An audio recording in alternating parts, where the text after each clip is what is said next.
Vote चोरी पर राहुल गांधी के सवाल और सबूत इतने पक्के थे कि चुनाव आयोग के पास इसका कोई जवाब ही नहीं। आए प्रेस कॉन्फ्रेंस की, नाम किया और गोल गोल घुमाकर चले गए। कोई क्लियर कट जवाब ही नहीं, बस बचने की कोशिश। ज्ञानेश कुमार ने धमकाते हुए अंदाज में कहा कि 7 दिन का समय है, हलफनामा देना होगा, नहीं तो देश से माफी मांगो। हलफनामा देना होगा या देश से माफी मांगनी होगी, तीसरा विकल्प नहीं है। मेरा नाम राहुल सावरकर नहीं है, मेरा नाम राहुल गांधी है। मैं सच्चाई के लिए कभी माफी नहीं मांगूंगा, मर जाऊंगा मगर माफी नहीं मांगूंगा। ज्ञानेश कुमार ने राइमिंग बिठाते हुए एक बात कही, मेरे लिए पक्ष विपक्ष सब समकक्ष है। ऐसे में आपने राहुल गांधी से तो शपथ पत्र मांगा, लेकिन अनुराग ठाकुर से कुछ भी नहीं। क्यों? बाकी बात एफिडेविट की ही है, तो अखिलेश यादव और नवीन पटनायक ने दिया तो था, क्या हुआ उस पर? ये कागज है, एफिडेविट है, रिसिप्ट है। आप एक भी डीएम को सस्पेंड कर दिया और ये लंबी सूची है। फर्जी पते पर chief election commissioner Gyanesh Kumar ने बताया कि कई लोगों को हाउस नंबर अलॉट नहीं होते, इसलिए उनका पता 0 दिखाता है। ऐसे में जिनके पिता का नाम आपने ABCD लिखा है, उनका क्या? उन्हें अनाथ कहोगे?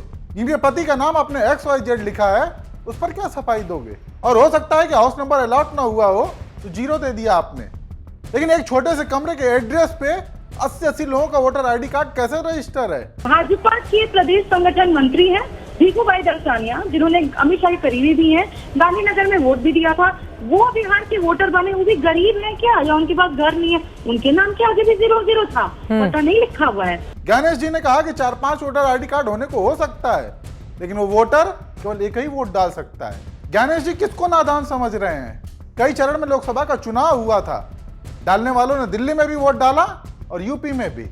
और सबसे बड़ी बात कि आप 4-4 वोटर ID कार्ड बना क्यों रहे हैं? करिए कुछ ऐसा सिस्टम कि एक के अलावा किसी का बने ही नहीं, लेकिन आप वो भी नहीं करोगे। बीजेपी के एजेंट बनने की अब आपकी उम्र नहीं, आप एक आला अधिकारी रहे। हो सकता है आपको ये लालच होगा कि रिटायरमेंट के बाद फिर कुछ और मिल जाएगा, गवर्नर बन जाएंगे, तब तक ये सरकार चलने नहीं वाली, तो इस उम्मीद में आप मत रहिए।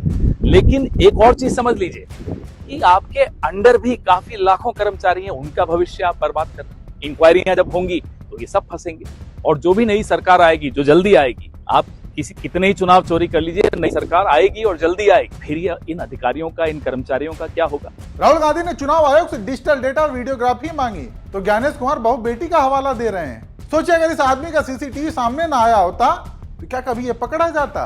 बीजेपी को जितवाने के लिए वोटों में गड़बड़ी करते हुए पकड़ा गया था। CCTV न होती तो ये भी संभव नहीं था, और आज यही वीडियोग्राफी देने से चुनाव आयोग मना कर रहा है। गजब बात है, इतनी लंबी लंबी कतारें लगी रहती है महिलाओं की, उत्तर पूर्व से लेके और पूरे देश में जहां जहां चुनाव होता है उसकी वीडियो क्यों दिखाते हैं? फिर टीवी चैनल्स को बंद कराइए। सारे टीवी चैनल्स पे जो महिलाएं लाइन में लगी रहती हैं उनकी वीडियो चलती है, उनके बयान लिए जाते हैं कैमरे पे। तो क्या चुनावी प्रक्रिया में शामिल होने के वीडियो प्राइवेसी से जुड़े हुए हैं? ज्ञानेश कुमार SIR के गुणगान गा रहे थे, वही SIR जिसने जिंदा लोगों को मार दिया और मरे हुए लोगों को जिंदा कर दिया। चुनाव आयोग ने जिसे मृत घोषित कर दिया था, सोचिए उसके साथ राहुल गांधी ने चाय पी। वो लोग अपने आप को जिंदा साबित करने के लिए कानूनी लड़ाई लड़ रहे हैं। बाकी आप किस SIR की बात कर रहे हैं?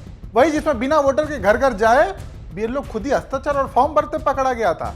ऐसे में चुनाव विश्लेषक योगेंद्र यादव ने कुछ ऐसे सवाल पूछे जिसका सीधा जवाब देने से चुनाव आयोग भागता रहा। पहला कि राहुल गांधी से एफिडेविट मांगा तो अनुराग ठाकुर से क्यों नहीं?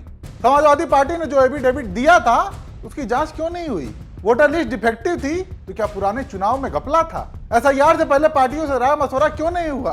चुनाव वाले साल में इंटेंसिव रिवीजन ना करने की स्थापित मर्यादा क्यों तोड़ी गई? इतनी हड़बड़ी में बारिश बाढ़ के बीच SIR क्यों? कितने लोगों ने फॉर्म के साथ कोई दस्तावेज नहीं जमा करवाए? BLO ने कितने फॉर्म को नॉट रिकमेंडेड श्रेणी में डाला? किस आधार पर डाला? बिहार में SIR के दौरान जून जुलाई के बीच कितने नाम जोड़े गए? SIR के जरिए पुरानी वोटर लिस्ट में कितने विदेशी घुसपैठी निकले?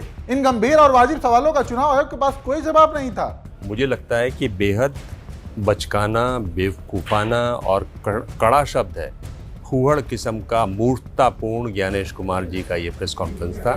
चुनाव आयोग ने बस गोल गोल घुमाकर सवालों से भागने की कोशिश की। पत्रकारों ने कई सवाल किए, लेकिन जवाब उसी का दिया गया जिसका दे सकते थे।